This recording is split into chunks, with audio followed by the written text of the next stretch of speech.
What's going on, everybody, and welcome back to another 1/6 scale figure unboxing and review. Today we are looking at Hono Studios' very first Spider-Man suit. This is the Spider-Man Symbiote suit, obviously from Hono Studios.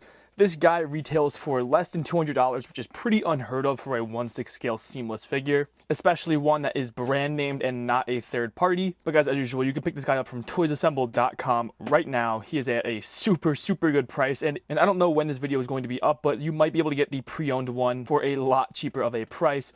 But anyways, everybody, first of all, this box art is really cool and unique in my opinion. Coming around the side, there you have the figure itself. That is actual artwork of the figure. Now, opening this up, this is definitely a different experience from Hot Toys.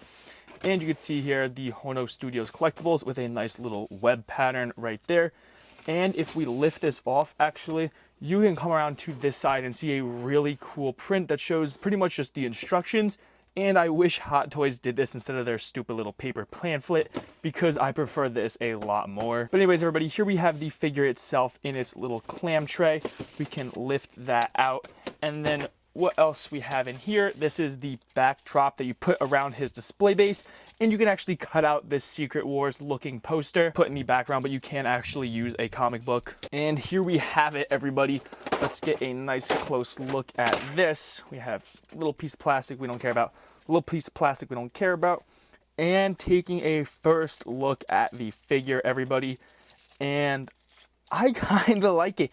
I'm not gonna lie, I've seen a lot of hate over people making fun of the fully spandex material, but in person, I definitely gotta say, it is a pretty nice look in my opinion. Very clicky joints, and yeah, I mean, I can already tell this suit is going to give you some great posability. But without further ado, everybody, I want to get everything this figure comes with laid out in the light box. Let's check it out. All right, everybody, so here we have everything that the Hono Studios Venom comes with. Of course, first up, we are going to take a look at that figure again. This right here is actually printed on it, so this is a different material. It is more of a rubber. And as you can already see, these have swap out eye plates, which are super easy to take on and off. Again, this is a very stretchy, flexible spandex type material, and I'm going to be super excited to check out how good the articulation on this thing is in just a little bit. Overall, with the actual body itself, I think it is pretty good. I think the traps could have been smoothed out a little bit more. They have that kind of weird little bulk right there. But I mean, hey, it just looks like more muscle, I guess. One weird thing is that Hono Studios didn't actually include its own dedicated fist. So this is the closest thing that you are going to get to a fist hand. Not really the biggest fan of that, if I'm going to be honest. But I am a really big fan of the logo, the head shape, and the logo wrapping around. And then obviously each hand has that little black square on it. And yeah, overall, I think this figure is pretty sick, especially for that under $200 price point. And there's not much else to say about it because there isn't much detail on it. But besides the fact that these foot things are super hard to move, but he does have that foot articulation. It's really hard to move, really. And on the bottom, we just have some branding. But guys, I actually really am curious. Just comment down below what you think of this suit so far, because I know a lot of people are really on the fence about it. He then comes with two normal kind of relaxed type hands. And both of these actually are different sculpts, as you could see. They are not just one-to-ones of each other. Then we have his wall crawling, so that's kind of more agonizing looking hands. So you can say he looks like he's clenching them more, or they sit perfectly against a flat surface. And of course, you can't have a Spider-Man figure without the little flippers. And this is right here where you actually put the little web pieces. These guys just slot in the hand right there, and it gives you a pretty cool convincing web effect. And speaking of these webs, actually, first of all, pretty big fan of that matte white, but these are a really big innovation for Spider-Man webs in 1/6 scale because they are posable with a metal wire running through it. Really awesome design.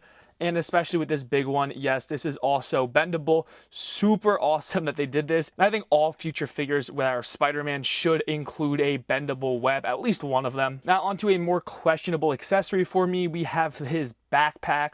Never would I really display him with this. I'm really just not the biggest fan of it. And I think a lot of people are just going to display him in a Secret Wars pose because that shit goes so hard. But yeah, the detail on it is pretty nice, but these do feel a little bit fragile, so just be careful when you're trying to put that on and off. And here's the look with the backpack on it. I don't think it's terrible, but personally I do just prefer that cleaner look for him. But you know, I don't think it looks bad at all. And it's actually super easy to take on and off. You just pull his arms back, push them together and this thing slides pretty easily off. And guys, here we're going to swap out his eyes really quick. It is pretty simple. I'm just looking through a camera right now, and we could snap them in just like that. And then obviously the same with the other side. Now, I'm not really sure which one I like better. I'm just going to pop out one of these real quick for you guys and then pop this one back in. Let me know again which one of these do you like better, guys. I think I might have to go with that right one though. I think it is just slightly more iconic and just a little bit more clean. And yeah, this is going to be my personal look for him. And yeah, this is Hono Studios' pretty standard display base. I wish Hot Toys gave us more of these clear ones. I mean, nobody wants a black crotch grabber. I mean, a flight pole, I guess that is making sense. But come on, just give us clear crotch grabbers like this. I think it looks way better. And then obviously we have that little slot for the comic book or a print or anything you want to put back there. And right here it says Symbiote Spider-Man, with the bottom not having much else about it. But anyways, guys, before we get into anything else, actually, I want to do a little bit of some comparisons because I do have a good few Spider-Man figures that I can compare him to, so let's get right into that. And guys, here we have the Hono Studios Venom compared next to the Hot Toys Spider-Man upgraded suit. This is Tom Holland's version, obviously.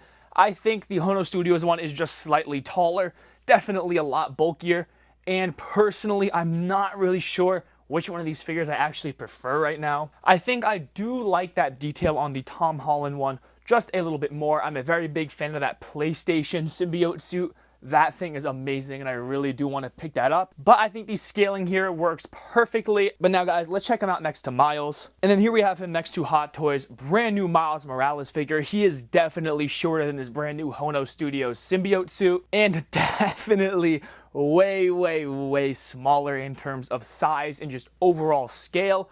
But now let's get all three of these Spider-Man in the box and see which one you guys prefer the most. So you guys, let me know down in the comments which one of these figures do you prefer the most, and are you even thinking about picking this Hono Studios figure up? And everybody, here we have the scaling with the brand new Hot Toys Venom.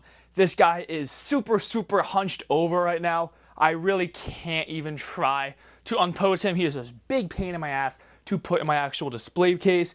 So I'm going to leave him like this, but he is massive. But now, how are we going to have a fully spandex figure and it being Spider-Man without checking his articulation? So first we're going to go with the shoulder, and oh my god, he can go all the way around. That is actually so insane to me. This guy, I mean, come on. His shoulders go well past 90. Elbow bend obviously is going to be super good. And of course, he does have that butterfly pivot on his shoulder. Ab crunch, I mean, yeah, that's great. Going backwards, still pretty good, but not as impressive as going forwards. Neck pivot going down goes there. Head goes all the way up. Obviously going 360 around because it is on a ball joint. And side to side swivel is pretty good. Now down to the legs. The hips go pretty much 90 degrees. If you wanted to tilt them a little bit more, you could get just a little more articulation out of it. Does have a really active butterfly pivot right there. Knee bend as far as it could possibly go without the body interfering. And the hips go just about there. Not the absolute greatest, but it is what it is. And his legs go pretty far back, actually. But I think you guys are pretty much going to be able to get whatever pose you want out of this guy. But guys, come on. For being a pretty much what most people would consider a budget 1/6 scale figure, I don't think there's much you can complain about this. You're able to get an actually really nice amount of range of motion out of this guy. And of course, you can hit that Secret Wars pose, and this is how I would be displaying him. But anyways, everybody, if you did enjoy this video, make sure to leave a like, comment, and subscribe. And as always, you can get your figure right here from toysassembled.com.